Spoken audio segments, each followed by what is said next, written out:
আসসালামু আলাইকুম প্রিয় বন্ধুরা, জুম্মা মোবারক। কেমন আছো? প্রতিদিনের রান্নাবান্না আয়োজনে তোমাদেরকে স্বাগতম। আমার নতুন আরেকটা পেজ নিয়ে কাজ করছি, এভরিথিং নূরজাহান।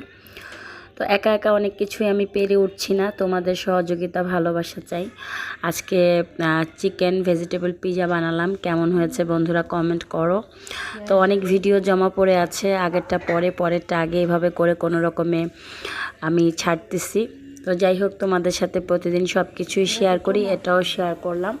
তোমরা অবশ্যই আমার চ্যানেলটি সাবস্ক্রাইব করবে, অবশ্যই আমার কি খাবার রান্না দেখতে চাও সেটাও বলবে। আর তোমাদের কাছে একটা অনুরোধ, সবাই সবার পেজে এঙ্গেজমেন্ট থাকবে, সবাই সবাইকে নক করবে, সবাই সাপোর্ট করবে, তাহলে সবাই আমরা এগিয়ে যেতে পারবো। ফেসবুক, ইউটিউব এরকম একটা প্ল্যাটফর্ম যেখানে এঙ্গেজমেন্ট বাড়াতে হলে কারো ভিডিওতে লাইক কমেন্ট দিতে হয়, শেয়ার করতে হয়। তা না হলে কিন্তু পেজ অ্যাক্টিভ থাকে না, অ্যাক্টিভ হয় না। সেজন্য সবাই সবার পাশে থাকবে, সাপোর্ট দিবে।